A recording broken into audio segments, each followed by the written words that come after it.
Caros amigos telespectadores, mais uma vez, o nosso programa pela TV SEI, o Encontro com Divaldo Franco.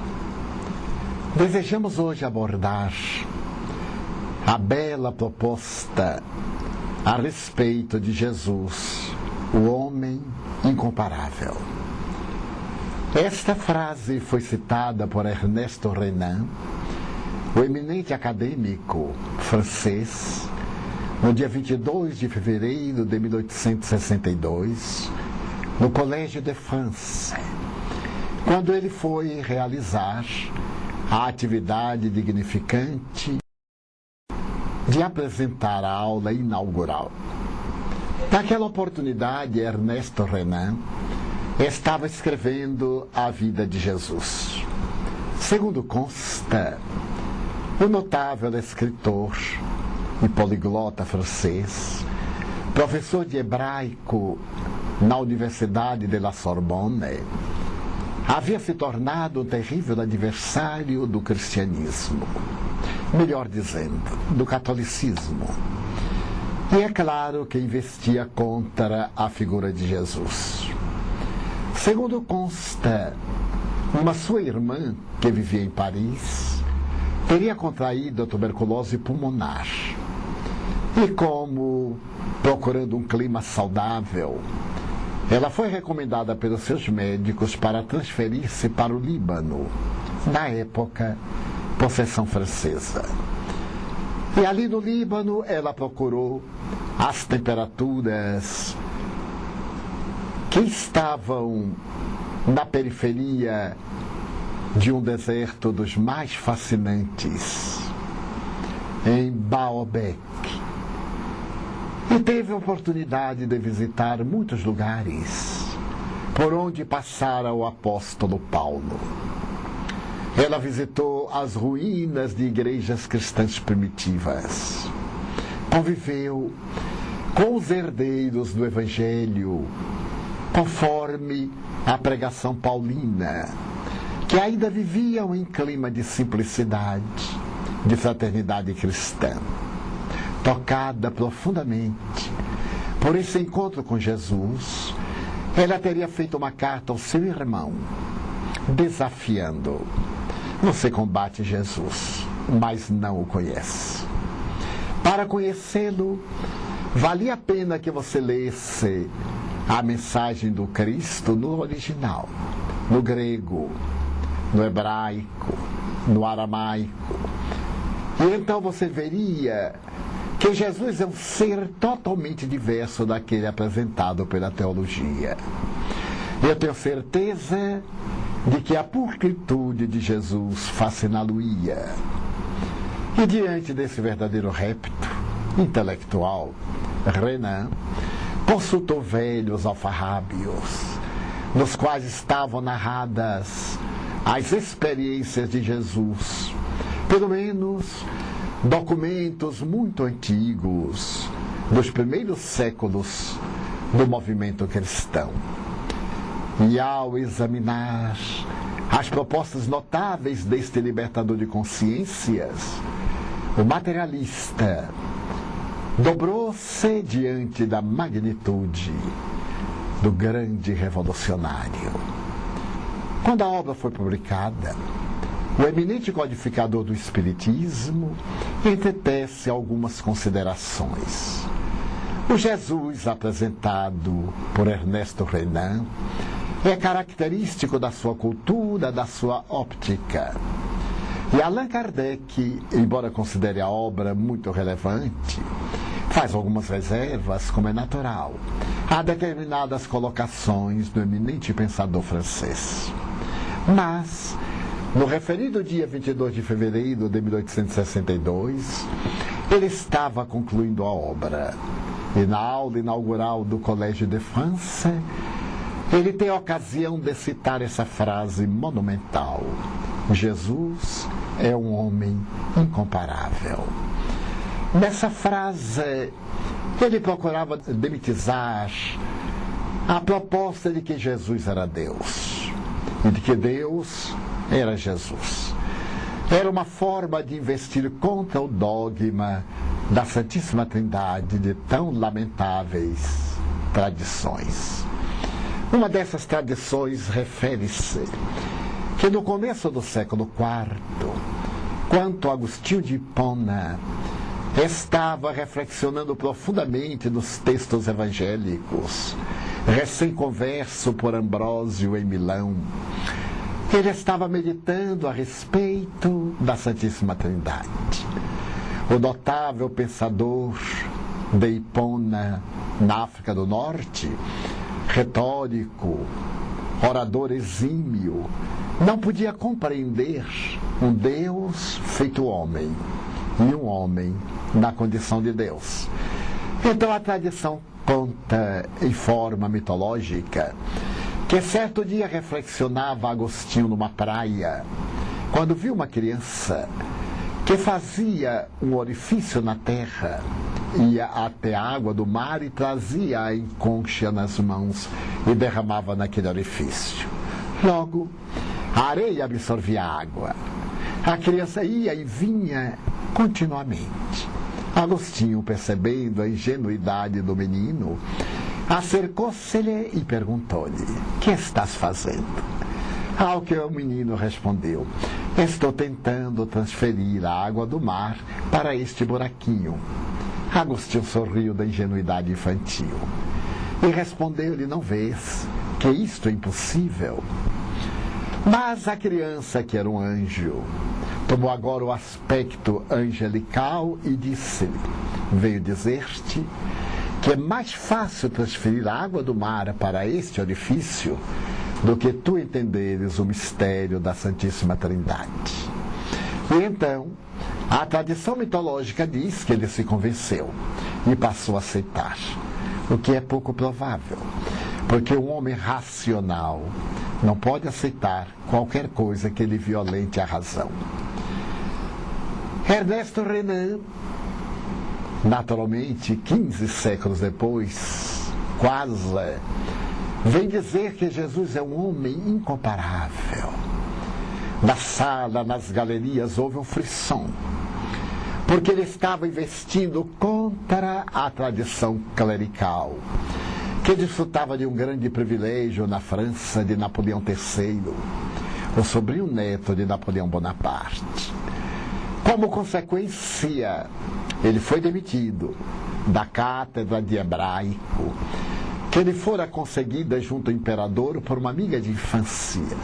O imperador, que se apoiava na igreja para poder dominar de maneira arbitrária o povo francês, demitiu o eminente pensador, que, nada obstante, continuou defendendo a sua tese de Jesus como uma criatura, como filho excelente de Deus, mas não como Deus.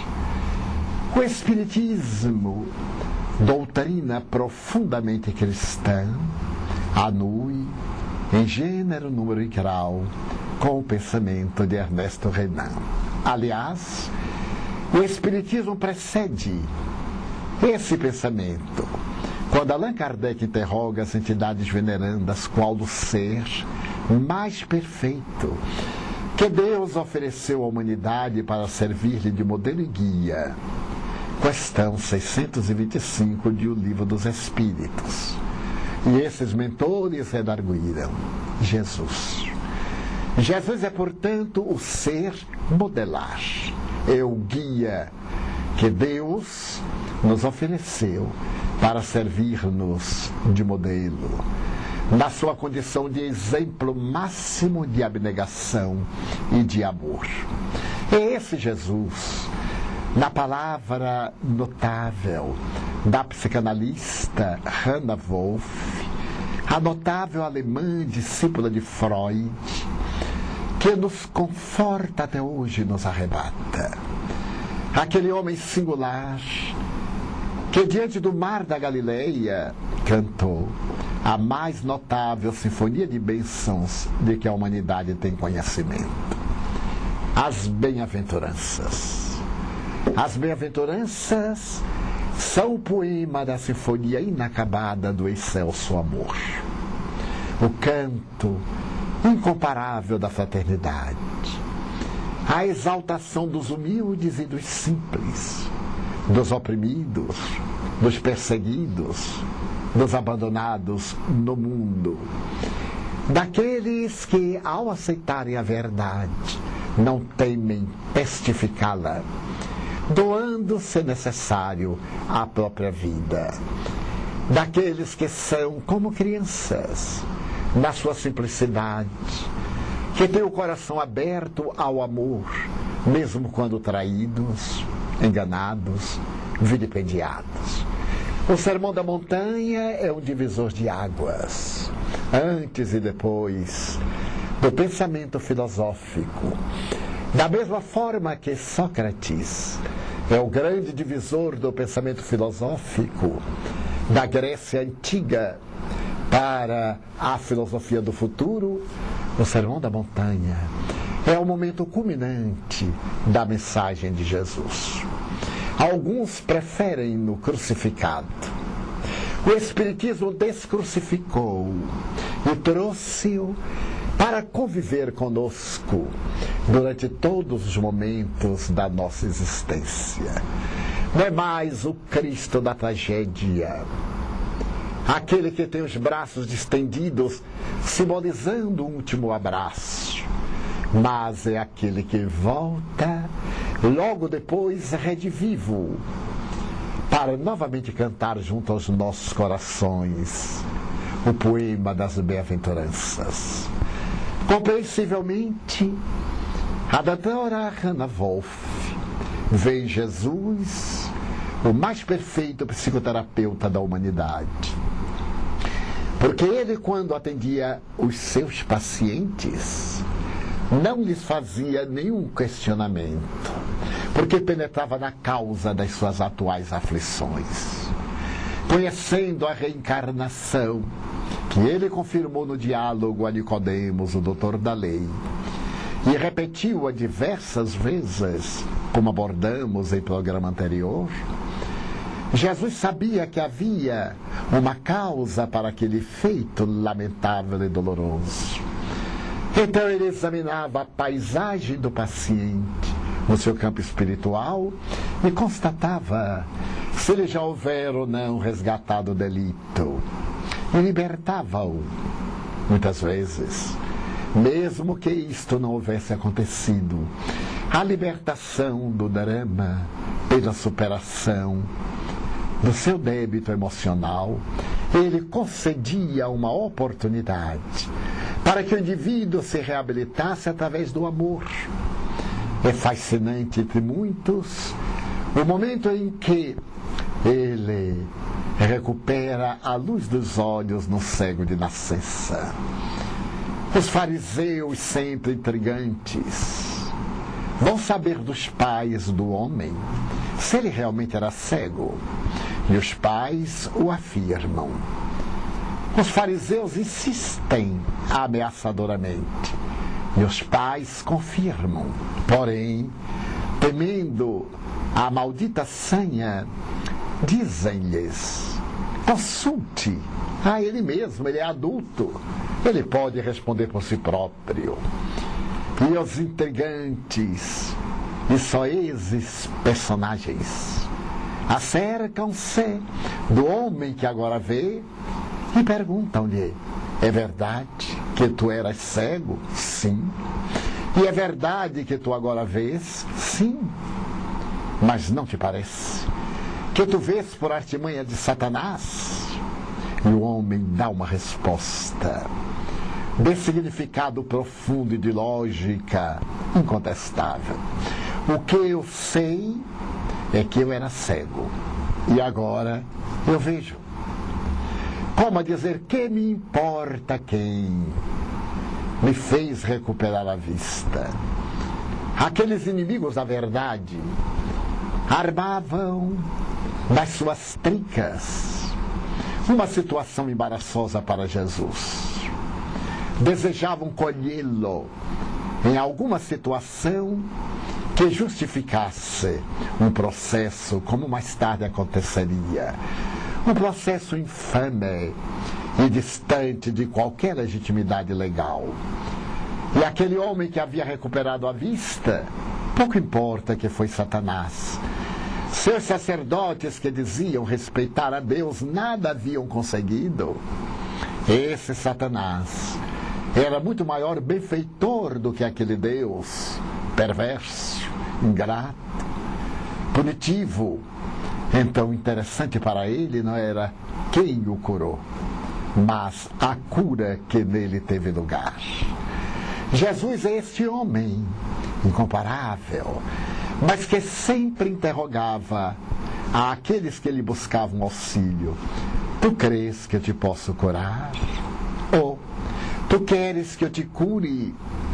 Era uma pergunta de resposta óbvia.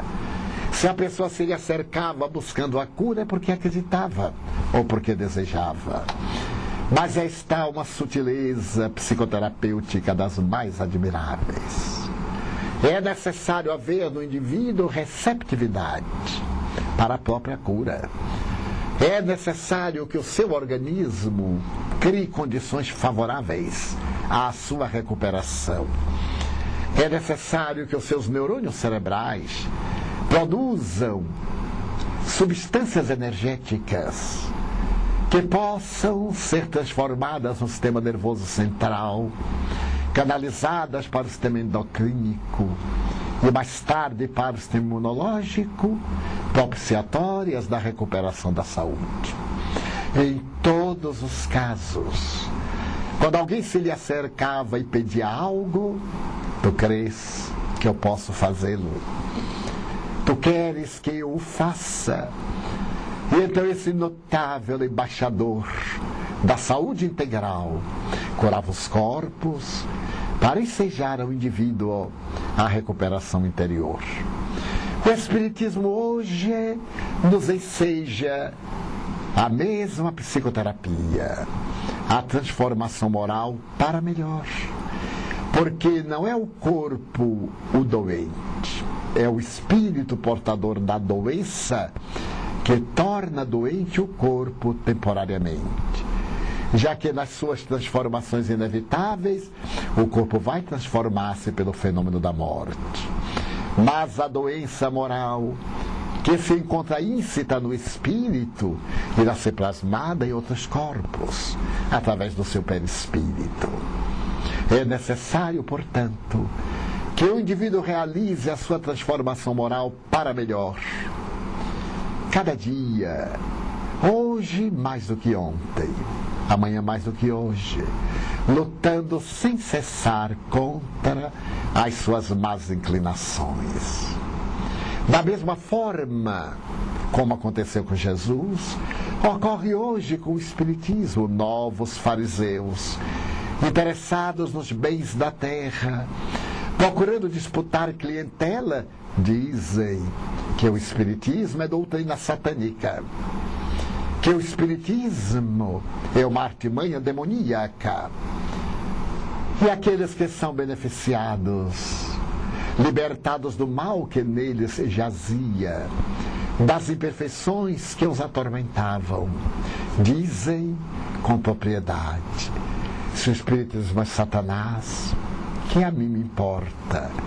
O bem que me faz, o amor que desenvolveu no meu mundo íntimo, as possibilidades infinitas da ação da caridade, a iluminação interior, não podem proceder de uma força do mal. Porque se o mal fizesse o bem, é óbvio que já não seria o mal. Confiemos então, em quaisquer circunstâncias, em cada momento, em Jesus, o homem incomparável. Faremos uma pequena pausa e estaremos retornando muito rapidamente.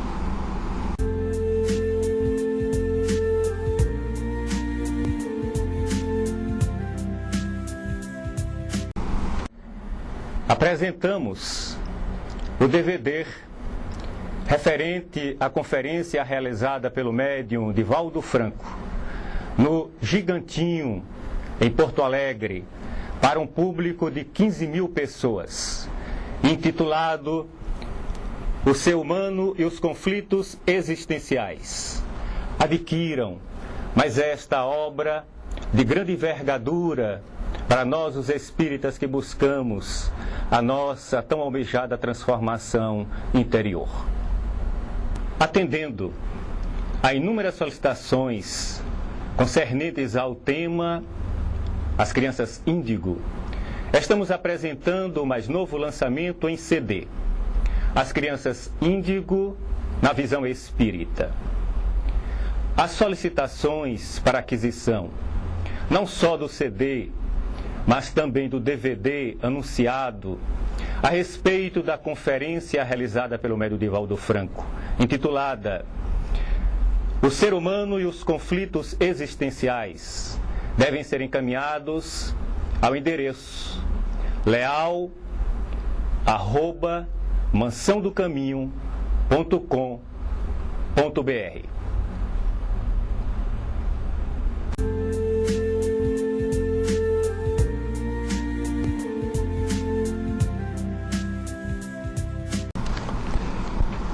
Temos hoje a grata satisfação de entrevistar Cláudio Sinotti. Cláudio é terapeuta e faz parte da nossa equipe de atendentes fraternos. É espírita militante, com a sua esposa Iris Sinotti. Trabalha em nossa casa, o Centro Espírita Caminho da Redenção, com dedicação total. Neste momento, Cláudio e Iris estão programando um curso de estudo das obras do espírito Joana de Ângeles, a série psicológica. Cláudio é terapeuta junguiano. E a partir do dia 27, ele estará matriculando pessoas interessadas que já frequentam nossa casa para este curso, que terá lugar todas as quintas-feiras, a partir das 19 horas. O curso terá duração de 2 anos, das 19 às 20 horas às quintas-feiras. Por que nas quintas-feiras? Porque nós já temos uma reunião denominada Estudando o Espiritismo, ou melhor, conversando sobre o Espiritismo.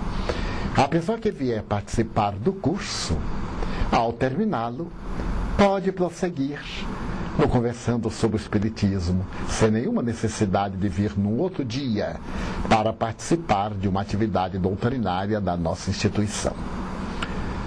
Quem estiver interessado aqui em Salvador, pode matricular-se, inscrever-se no curso, no dia 27, a partir das 19 horas. O número de vagas é limitado.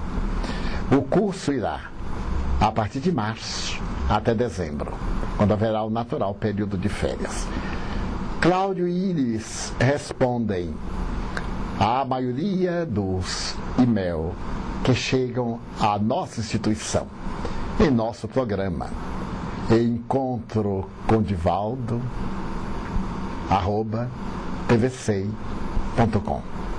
Mas naturalmente perguntas sensatas, das quais se possam extrair conhecimentos, sem a peculiaridade de curiosidades, de frivolidades, porque o nosso objetivo é trabalhar em prol da própria e da iluminação dos nossos caros amigos telespectadores. Cláudio, quando você se tornou espírita? Isso se deu, primeiramente uma boa tarde aos telespectadores.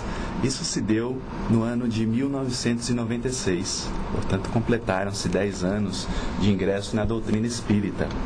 Inicialmente, como muitos, eu fui em busca da cura do corpo, estando acometido de uma contusão no corpo, busquei a cura do corpo e encontrei a cura da alma. Fantástico. E o que é que mais fascinou você no espiritismo, na sua condição de terapeuta junguiano?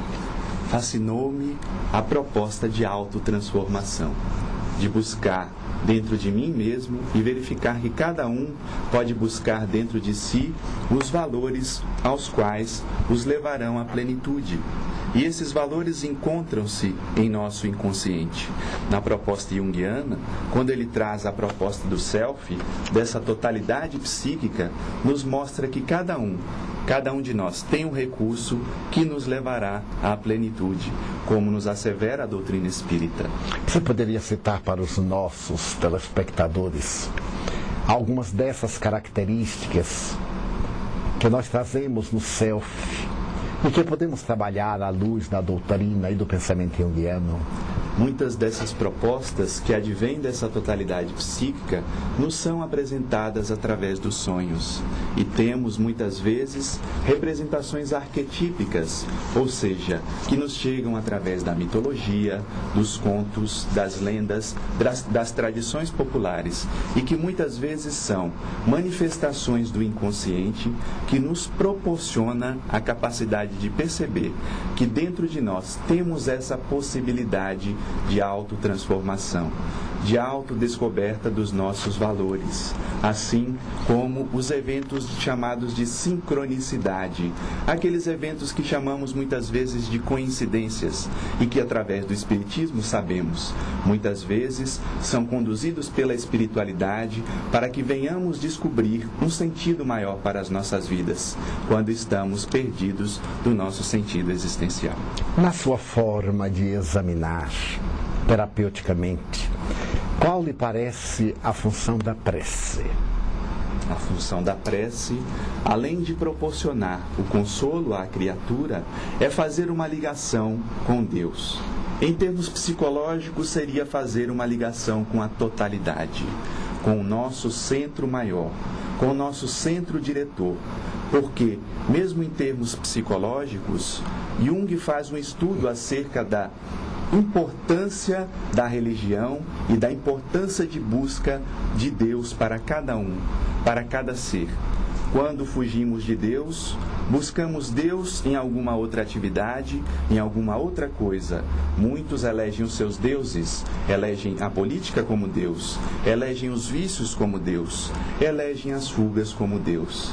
E quando fazemos a prece, buscamos dentro de nós essa força que pode nos orientar à totalidade. Como você considera o conceito junguiano do luminoso, a que Joana de Ângeles se refere muitas vezes nas suas obras? O conceito de luminoso é uma força que consideramos sagrada, que nos toma e que nos leva a um patamar maior de compreensão. Assim sendo, o fenômeno luminoso, independente do vínculo religioso, faz parte de cada um de nós. Quando iniciamos a nossa marcha de autotransformação e de autoconhecimento, esses chamados eventos luminosos muitas vezes acontecem, ocorrem conosco, impulsionando-nos a uma descoberta maior. Mas que não façamos confusão, porque muitas pessoas confundem o luminoso com fenômenos de ordem mediúnica, com fenômenos de ordem parapsicológica. Não necessariamente ocorrem dessa forma, porque todos nós estamos passíveis e, de certa forma, acontecem conosco também os fenômenos luminosos, que são os impulsionamentos vindo desta força maior de nós mesmos e muitas vezes sugeridos pela espiritualidade, que fazem com que cheguemos ao nosso progresso, à nossa evolução. É curioso notar que Joana de Ângeles, numa das suas obras mais recentes a respeito da iluminação interior, assevera a mesma coisa. Dizer que a iluminação interior nada tem a ver com mediunidade, com paranormalidade, com transcendência. É um trabalho de busca, posso concluir, do luminoso que existe dentro de nós. O porquê você se sentiu atraído pela série psicológica de Joana de Ângeles na sua condição de terapeuta junguiano?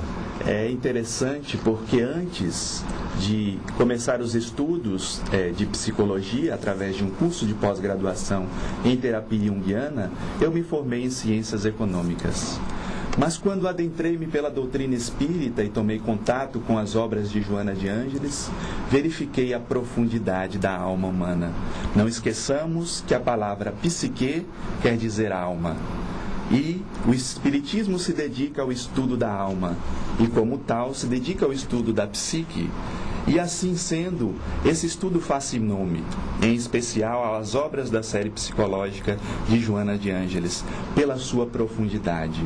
pela análise profunda do ser humano e da possibilidade de verificar que dentro de mim e dentro de cada um existem esses valores a serem descobertos, valores a serem transformados, valores que poderão nos possibilitar uma maior plenitude, um maior sentido existencial. Desta forma, verificando isso, esses estudos começaram a me chamar a atenção e assim me dediquei a eles. Quando Joana de Ângeles começou a escrever as suas primeiras obras a respeito de psicologia, ela me informou que desejava propor uma ponte entre o pensamento espírita e a psicologia junguiana, a psicologia profunda. Então eu interroguei-a, mas como é que a senhora, que se dedicou à vida religiosa, que desencarnou em 1823, que foi monja várias vezes, pode estar tão informada a respeito das modernas propostas psicológicas? E, para minha surpresa, ela deu uma resposta muito lógica. Ela disse que os grandes estudiosos vêm do mundo espiritual para a Terra. O conhecimento vem do além para o mundo físico. E que os grandes missionários da psicologia, da psiquiatria, das ciências do pensamento, vêm de lá informados para aqui estabelecerem esses paradigmas. E claro, ela conviveu com muitos desses trabalhadores, desde Freud no seu pioneirismo, até Lacan antes de reencarnar-se. E quando a maioria deles desencarnou, ao retornarem foram avaliados. Então, que embora haja sido religiosa nas reencarnações terrestres, no mundo espiritual é uma pesquisadora. Razão pela qual ela conhecia em profundidade não só o pensamento junguiano, como também a chamada corrente do pensamento psicanalítico, humanista, behaviorista e etc. Então, como você vê isso? É notável notar a nossa falta de visão espiritual, que pensamos que o conhecimento provém da terra e segue adiante, quando o pensamento provém do plano espiritual e damos a sequência a ele no plano físico, no plano material. Muitas pessoas me perguntam isso também. E é notável verificar que Joana de Ângeles, embora muitas vezes a vejamos na veste de uma freira, é um espírito de larga experiência, que traz notáveis contribuições. No próprio Evangelho, no Livro dos Espíritos, temos a contribuição do Espírito Amigo. Então, é notável verificar essa sequência lógica, essa profundidade do conhecimento que se apresenta, sendo perfeitamente natural que o conhecimento seja intercalado entre a espiritualidade e o plano físico, mesmo porque muitas das ideias apresentadas no plano terrestre, além do que já foi planejado no plano espiritual, provém de intuições dos grandes pensadores que entram em contato com o plano espiritual e nos trazem essas obras notáveis, essas contribuições notáveis. É verdade. Isso pode ser confirmado, por exemplo, nas propostas doutrinárias do Espírito Emmanuel, através da mediunidade missionária do venerando Francisco Cândido Xavier. Segundo consta, Emmanuel teria tido uma das suas últimas encarnações como padre Manuel da Nóbrega, que desencarnou aqui na cidade do Salvador. Em outras experiências, também foi sacerdote, o padre Damião, conforme relata numa das suas belas obras. E nada obstante, os seus conceitos de ciência, em muitas mensagens, são de profunda atualidade, demonstrando que o conhecimento parte do mundo espiritual para a terra. A indumentária carnal é uma experiência. E essas experiências são multifárias. Cada vez o espírito exerce determinada atitude, responsabilidade, personalidade para ter a síntese na sua individualidade com o conhecimento generalizado. Como diz Allan Kardec com propriedade, o desenvolvimento intelecto-moral. Gostaria de pedir uma mensagem para os nossos telespectadores. Meus caros amigos, minhas caras amigas, é uma grande satisfação participar deste encontro com Divaldo e lembrar um pouco da proposta do codificador Allan Kardec, da proposta séria da doutrina espírita, de estudos, de autotransformação, de consolação da alma. e, principalmente, da possibilidade que todos nós temos de alcançar a plenitude em nossas vidas, de nos tornar a cada dia melhores. Hoje, melhor do que ontem. Amanhã, melhor do que hoje. O estudo da série psicológica de Joana de Ângeles também se faz um convite a todos vocês. Iniciaremos este ano com muita satisfação, eu e minha esposa Iris, o estudo da série psicológica em nossa casa. E esperamos, quem sabe, um dia compartilhá-lo no nosso programa. Que Deus abençoe, que Cristo esteja conosco no próximo encontro. Muito obrigado, Cláudio. Aqui fazemos a nossa pausa para logo voltarmos com o nosso noticiário.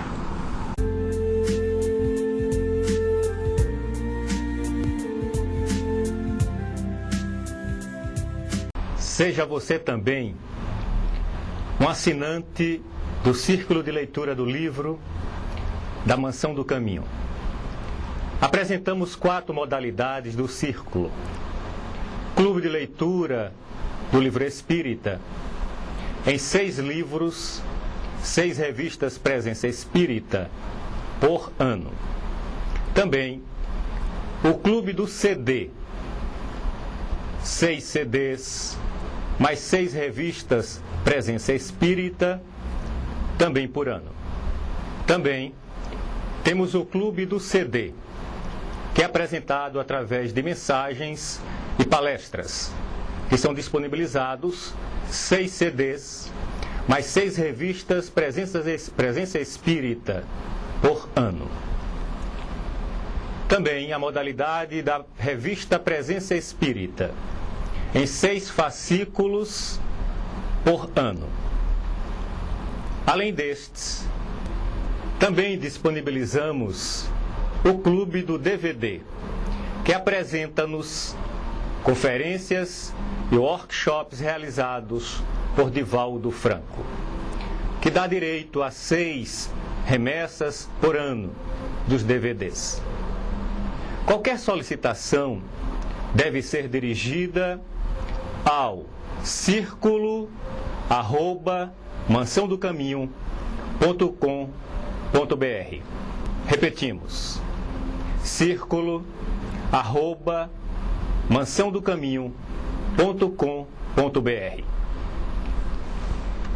Por falar em círculo, apresentamos o livro do mês, Quedas e Ascensão, do espírito Vitor Hugo, através da psicografia do nosso Divaldo Pereira Franco. Adquira também o DVD Iluminação Interior, referente ao workshop realizado em maio de 2006. Nele, Divaldo Franco define exatamente o que vem a ser a autoiluminação, favorecendo a compreensão do tema de forma didática e agradável. Fala com muito brilho, esclarecendo-nos a respeito das descobertas científicas acerca da crença em Deus, mostrando que a espiritualidade está em nós, é genética, enquanto que a religiosidade é adquirida no decorrer da existência. No final, Divaldo propõe-nos ainda uma visualização terapêutica. Aqueles que desejarem devem encaminhar as suas solicitações a leal@mansãodocaminho.com.br.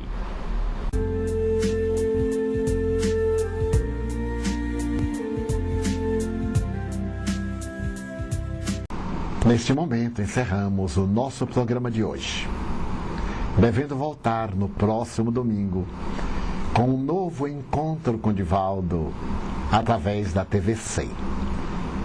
O site da TVC é www.tvc.com. Muito obrigado. Até domingo próximo, se Deus nos permitir.